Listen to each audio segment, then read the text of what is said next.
అప్పటికప్పుడు వచ్చి చూసిన వాళ్ళు ఏమంటారు తెలుసా మీకు? ఇది ఏదో పెద్దగా గాలివాటానికి ఎదిగిన మొక్క, ఇది 5 వారాలు ఎదిగేసింది, ఎక్కువ బలం ఉండదు అనుకుంటారు.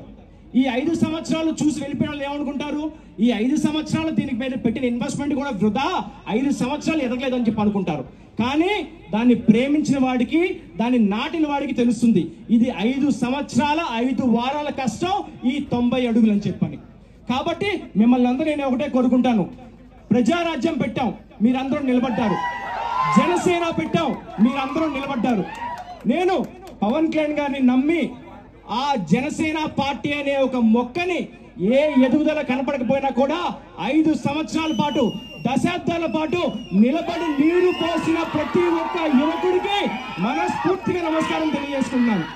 ఈరోజు మీరు అనుకోవచ్చు, ఎందుకంటే ఇక్కడ ఉన్న ప్రతి ఒక్కళ్ళు కూడా జనసేన పార్టీ కోసం, పవన్ కళ్యాణ్ గారి కోసం 100 రూపాయలు, 10 రూపాయలు, 1000 రూపాయలు విరాళం ఇచ్చిన వ్యక్తులు, నీరు పోసిన వ్యక్తులు మీరందరూ కూడా.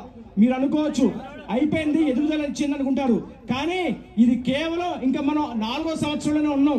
ఈ ఎదుగుదల రాబోయే రోజుల్లో ఇంకా పైకి ఎదగబోతుంది, మీరు చూడబోతారు. బలంగా నిలబడండి మీ అందరూ కూడా. అదే విధంగా మనం ఎవరైతే అభిమానిస్తున్నామో, అభిమానించే వాళ్ళు ఎవరిని అవమానిస్తే వారి కోసం బలంగా నిలబడండి. మనం అందరం ఎవరిని అభిమానిస్తున్నాం? పద్మ విభూషణ్ మెగాస్టార్ చిరంజీవి గారిని అభిమానిస్తున్నాం.